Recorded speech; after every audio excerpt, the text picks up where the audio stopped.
What's up everyone, Fasted here, and this is the top 6 mistakes beginner riders make while out in the twisties, out in the canyon roads.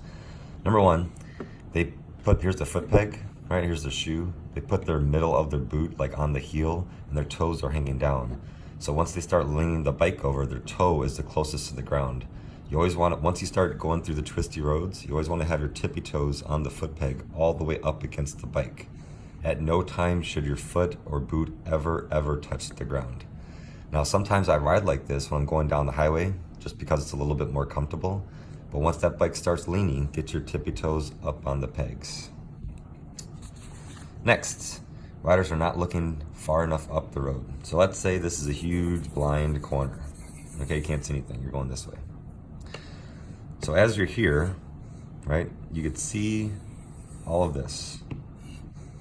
And if I'm here, this is where my eyes are looking. Every time I press a dot, this is where my eyes are looking. Of course, not in this order. But I'm looking as far as I could see. 80% of the time, my eyes are looking and scanning and making sure I see what's going on, if there's any tar snakes, gravel, dead squirrels, 2x4s, whatever. And every now and then I may glance just in front of me a little bit to make sure this is pretty good, but then I'm mostly looking here. I go another 30 feet, well, I can obviously see 30 feet further. So as I begin to go from here to here, my eyes are still, the majority of the time, now they're doing this. So by the time I actually get there, I'm confident this is clear because my eyes are scanning as I'm going through. And right about here, right before my bike begins to actually lean, well, now I'm just looking even further. The same thing happens. Now most of my attention, 90% of it, since I'm now actually leaning now, goes all the way up from here to here. I'm in a straight line. You're going left, so you start on the outside. So all the way up until here, I'm in a straight line. I'm scanning. But right about here, the bike actually begins to lean and commit to the turn. Now the majority of my focus is where I want the bike to be at the exit. I might have a couple over here just to kind of maintain. I might dart my eyes back real quick and then just kind of look back forward. But the majority of your line of how you're staying through the corner has to do with your peripheral vision. All right, now let's say you're here. Of course, you can see further now. Majority of your attention should be here. Your eyes should be focusing, and maybe just a little bit right here. But most of the time it's here. And you just keep on doing that as you go through the corner. So just not looking far enough up the road, not using your eyes in the correct way.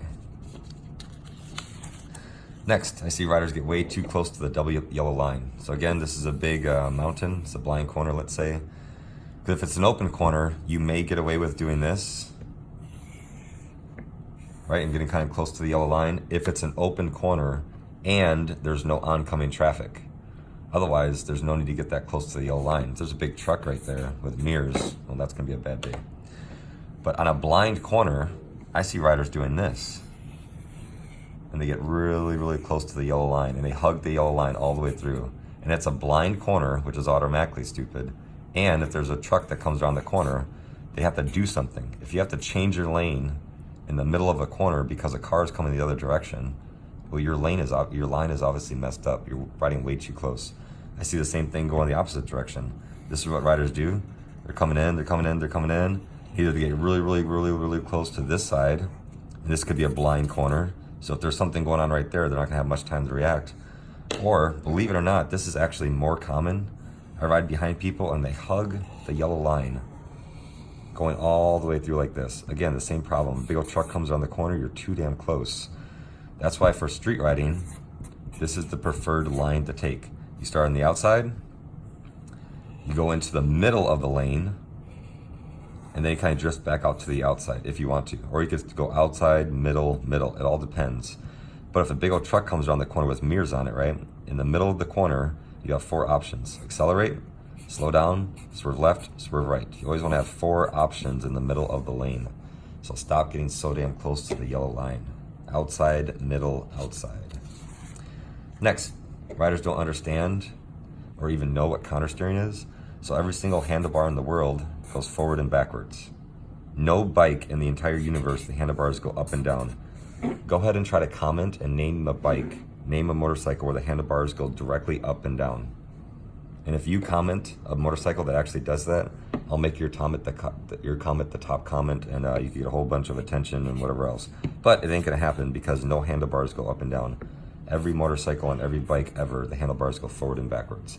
So not understanding, if you want to go left, you push forward on the left handlebar and that will make the bike turn.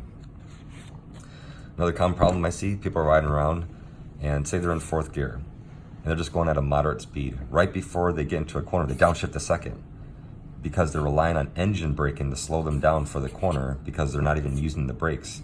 I follow behind people and we go through 30 miles of twisty roads and their brake light doesn't come on once. Now maybe that's okay if you're only going 20 miles per hour because who cares? You may not even need the brakes. You're going 20 miles per hour through a corner that most people could go 50 with. Well, you probably don't have to worry about much of anything. But if you're actually riding and you actually want to have a little bit of fun and not just ride at 20 miles per hour everywhere, learn to use the brakes, right? Learn to rely on the brakes. Brake pads are cheaper than engines. So you could probably just stay in an easy, like there's this road here in San Diego. It's Highway 94. It's about 30 miles of twisty roads. You could probably ride that whole entire thing in 4th gear.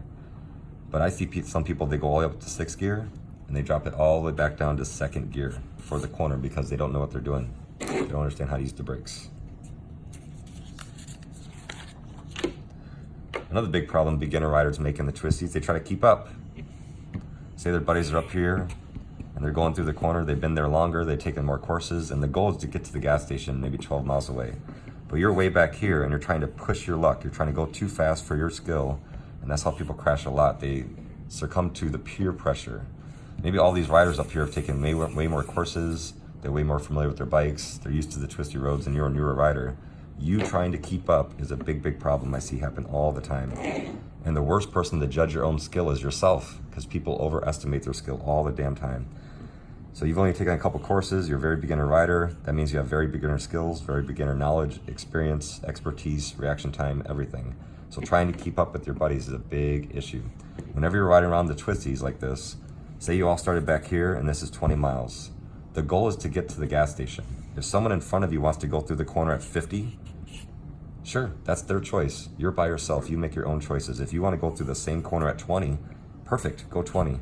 You are responsible for your own safety. It doesn't matter who's in front of you, who's behind you, all of that is irrelevant. You are the one riding the bike. So stop trying to keep up with people and ride your own ride. So that's the top 6 ones I see all the time. And of course, this one's pretty obvious. People buy parts for their bike and they stop investing in their skills, which makes no damn sense. They get the exhaust, their carbon fiber, whatever. They put rear sets on, they buy the cool lights, they're wearing jeans, shoes, and no armor in their jackets. All this crap means absolutely nothing to your riding ability. But what doesn't happen, they put all this stuff on their bike, but they take no higher level courses to actually learn how to ride. They're not wearing full quality gear. They spend no time practicing. I know someone here in San Diego who has a Yamaha R3, 300cc bike, and they could ride faster and better and safer than 80% of all other riders. Why is that? It's not the bike, obviously. It's because that guy's a really good rider. So go to my website, MotoJitsu.com. You can have a whole bunch of links to all the different courses I recommend. And the main thing to do is invest in yourself. It's always upgrade the software, which is your skill, over the hardware. Don't worry about the bike. The bike is perfectly fine. Stop upgrading it. Upgrade yourself. Take more courses and spend time practicing. Thanks for watching. Hope you enjoyed the video, and I'll see you next time.